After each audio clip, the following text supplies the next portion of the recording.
Hello YouTube friends and welcome to my channel. My name is Deidre from Our Upcycled Life and I do lots of thrifting, upcycling, DIY projects, and I love new crafting friends. So make sure you like, subscribe, hit the bell for notifications so you don't miss any great DIY content. Today I'm going to show you how you can make baking powder paint. Not baking soda paint and not chalk paint, baking powder paint.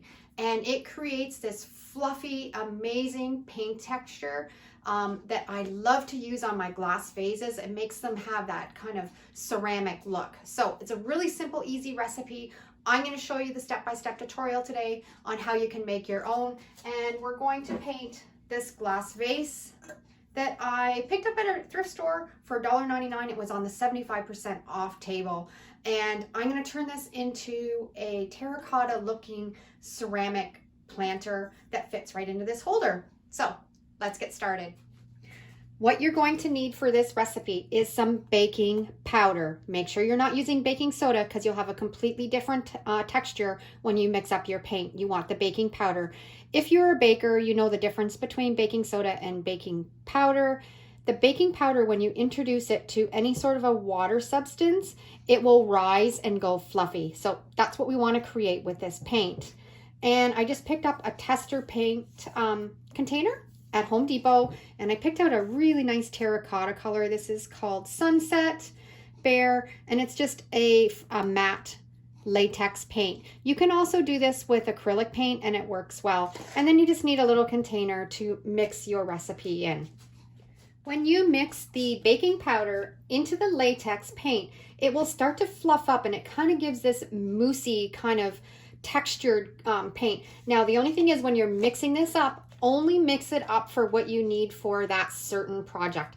This does not store well.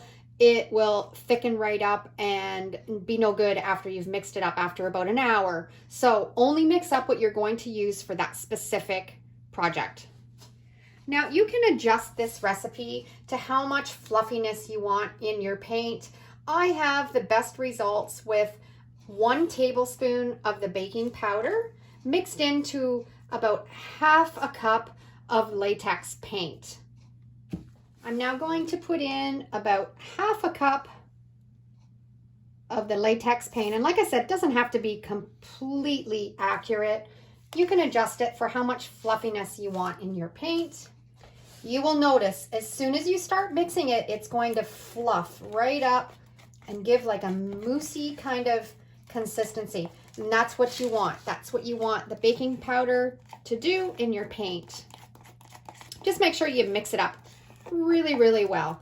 And if you want to have it a little bit fluffier, you can always add a little bit more into the recipe if you want to.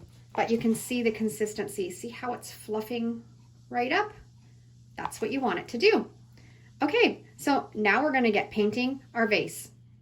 I've cleaned my glass vase really well with soap and water, and then I took some alcohol, rubbing alcohol, and I cleaned it off really well to make sure that there's no grease or grime that was left on it. And I'm just going to use just a simple little chip brush, and you just paint your vase. And you're probably wondering, okay, well, what's the difference between a baking soda paint and a baking powder paint and a chalk paint? The chalk paint, you're using plaster of Paris, and it will adhere to any surface with minimal prep. You don't have to prep much of the surface at all. Baking soda paint gives kind of a grainy texture, almost like sand in your paint when you're mixing it.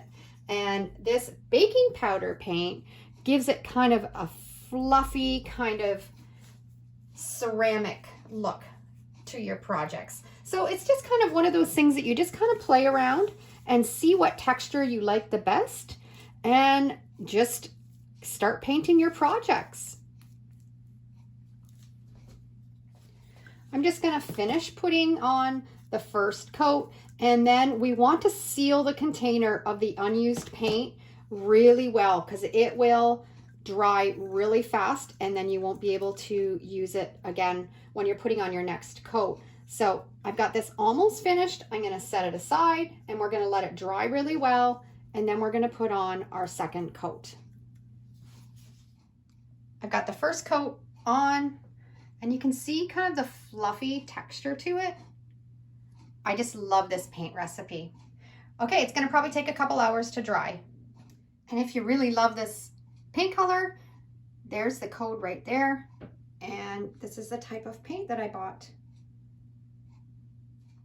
This is drying really well. And when you do a project like this, a vase, you want to make sure that you paint in here too. So it looks, you can't see the glass and it looks like it's an actual ceramic pot. So I'm going to go ahead and paint that. And as you can see, this is probably about an hour and a half later. You can see how my paint has fluffed right up. And it's starting to thicken a little bit. So we don't have a whole lot of shelf time left with this. So I'm just kind of hoping that it dries really well before it dries right up. So I'm just gonna put a real good coat on the inside of this vase. I've got the inside all painted, and now I'm gonna paint another coat on the whole outside. And you just want to just layer it on. It's gonna look kind of thick, as you can see. But I love that texture. So I'm just gonna work away and put a second coat on this whole vase. I've got it all coated with a second coat, and I don't have too much left. I actually kind of measured this really well.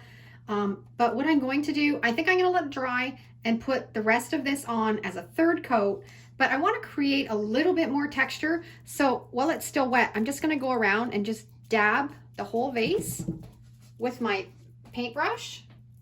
And it just gives it a little bit more texture. And this is what it looks like after you've dabbed that paintbrush on it.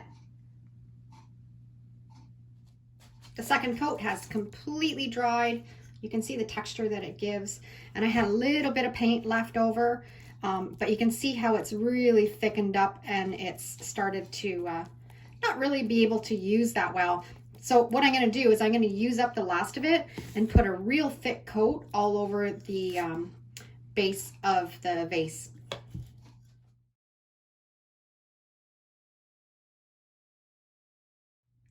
I love the texture that this baking powder paint has made. Fantastic. My vase is completely dry.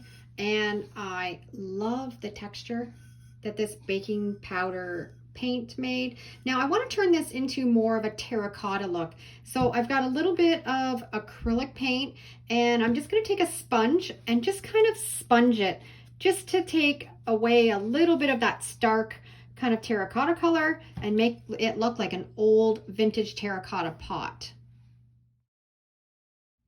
I am really enjoying making the baking powder paint. I'm loving the texture that it gives, and I think this glass vase upcycled beautifully. If you've never tried this painting technique, give it a try, because it's really easy to create fantastic DIY projects. I hope you enjoyed today's video and it was helpful. Let me know down in the comments if you've ever tried this recipe. Thanks for watching. Have a great day, and we'll see you in the next video.